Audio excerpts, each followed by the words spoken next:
বাঙালিদের সবচেয়ে গর্বের মানুষ হচ্ছেন কবিগুরু। কবিগুরুর মূর্তিগুলোকে গত 2.5 দিন ধরে ভাঙা হচ্ছে। কবিগুরুর সেই সম্ভার আজকে আক্রান্ত হয়েছে।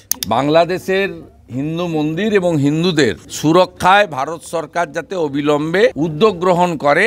বঙ্গবন্ধু মুজিবুর রহমানকে সপরিবারে খুন করার সময়ও পাকিস্তান প্রেমীদের হাত ছিল। কিছু বাংলাদেশি যখন বিজয় মিছিল করে, উল্লাস প্রকাশ করে, তখন মমতা ব্যানার্জির পুলিশ তথা কলকাতা পুলিশ তাদেরকে বাধা দেয় না, উল্টে তারা যাতে আনন্দ উচ্ছ্বাস প্রকাশ করতে পারে সেই সুযোগ করে দেয়। 31 সালের জন্য প্রস্তুত হন। যদি আপনারা এখনো সজাগ না হন, আরেকটা সুরাবর্দির হাতে এই বাংলাও যাবে।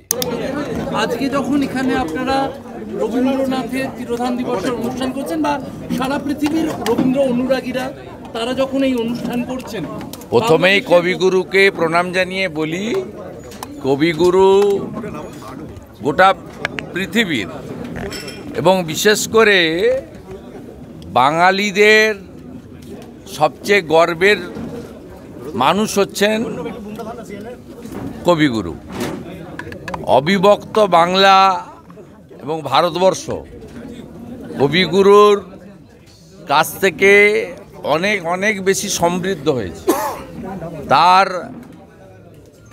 বিদেয়ী আত্মা হয়তো অমর্ত্য লোকে আছেন, কিন্তু তার যে সৃষ্টি সেটা প্রত্যেকটা জায়গায় বিদ্যমান। তাই আজকে 22শে শ্রাবণ সর্বত্র পালিত হচ্ছে।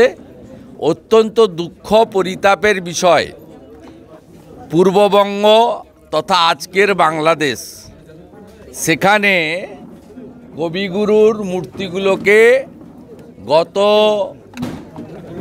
2.5 দিন ধরে ভাঙা হচ্ছে এবং এই অর্বাচীন বর্বর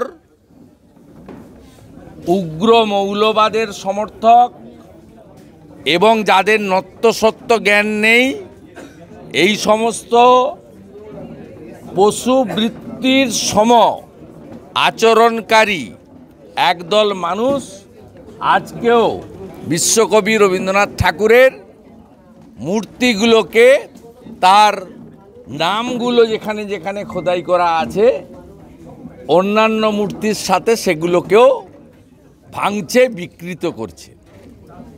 এ যন্ত্রণা পরিতাপের বিষয়। আমরা অপেক্ষা করে আছি তথাকথিত রবীন্দ্রপ্রেমী সেজে যারা পশ্চিমবঙ্গ সরকারের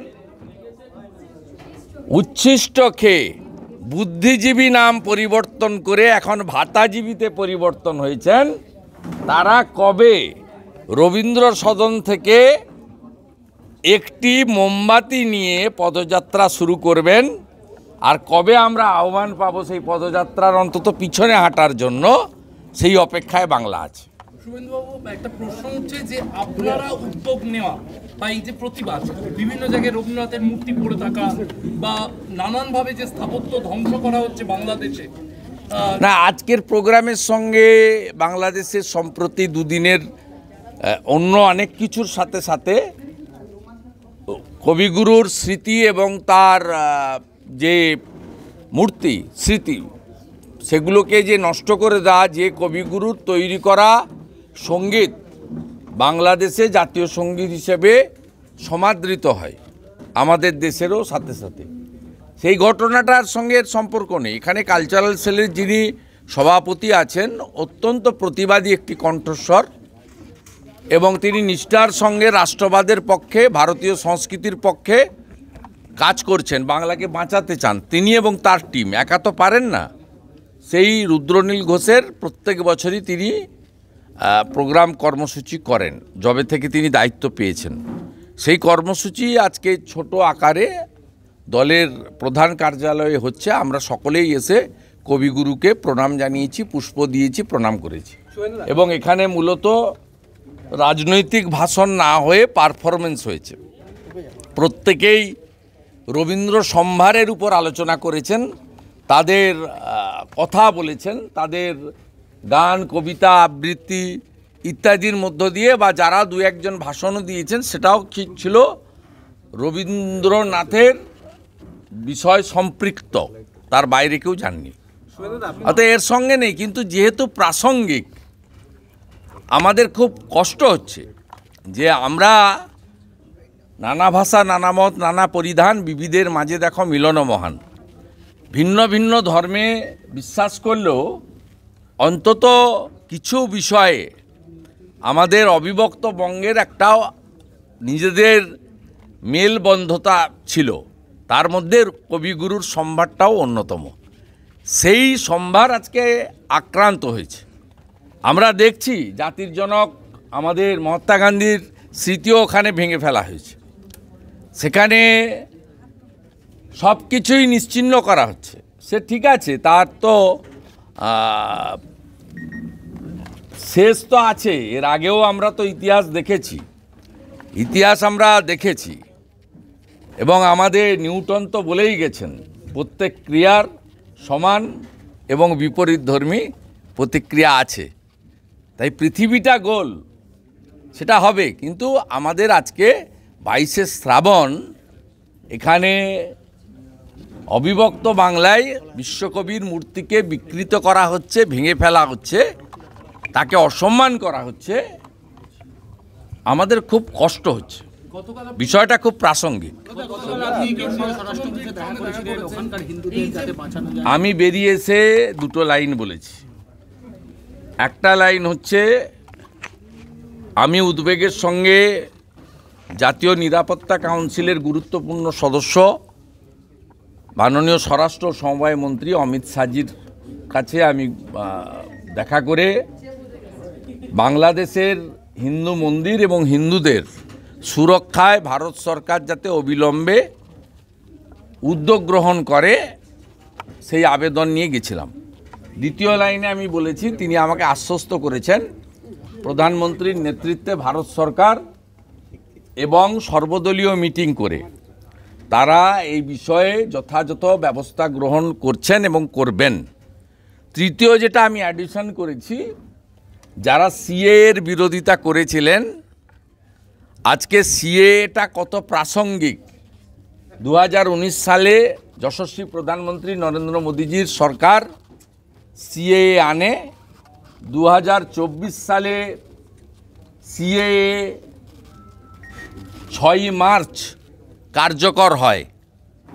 আজকে কত দূরদৃষ্টি নিয়ে ভারত সরকার সেদিন বানিয়েছিল যে হিন্দু, শিখ, খ্রিস্টান, জৈন, পার্সি, বুদ্ধিস্ট যারা আফগানিস্তান, পাকিস্তান, বাংলাদেশ থেকে ধর্মীয় উৎপীড়নের কারণে দেশ ত্যাগ করতে বাধ্য হবে, তাদেরকে সিএর আওতায় ভারত তাদেরকে যথাযথ আইনি সুরক্ষা দেবে।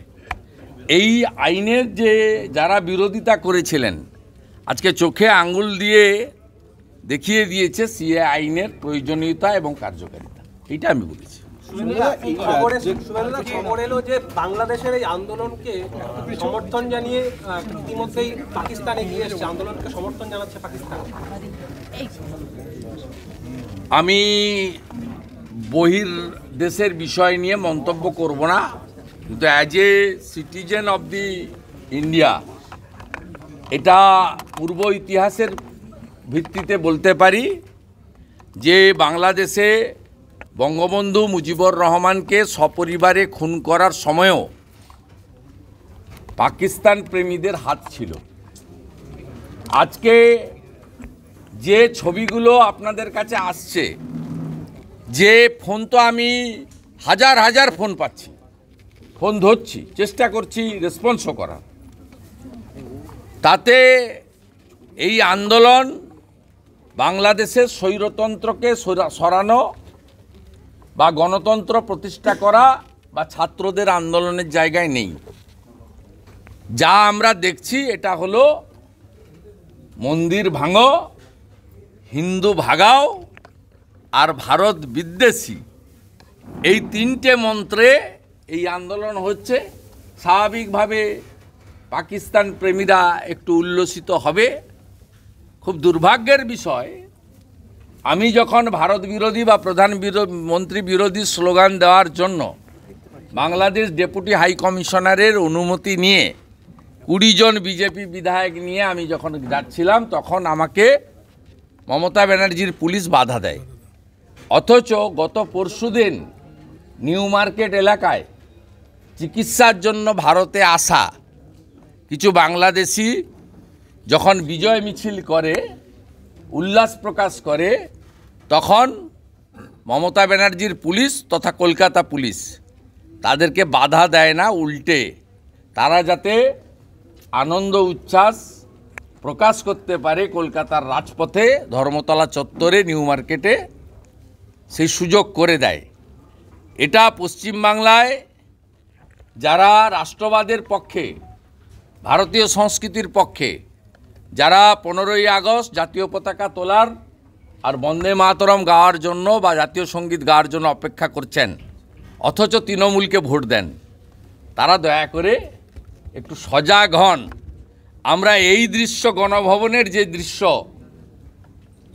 ভিডিওতে দেখেছি, লুটেরাদের দৃশ্য, এই দৃশ্য 21 সালে বিধানসভা নির্বাচনে ভারতীয় জনতা পার্টি পরাজয় হওয়ার পরে এই মডেল আমরা পশ্চিমবঙ্গে দেখেছিলাম। তাই পশ্চিমবঙ্গে যারা এখনও ভাবছেন যে ভাতা তো পাই, আমার কি, তাদের বলবো 31 সালের জন্য প্রস্তুত হন। যদি আপনারা এখনও সজাগ না হন, আরেকটা সুরাবর্দির হাতে এই বাংলাও যাবে।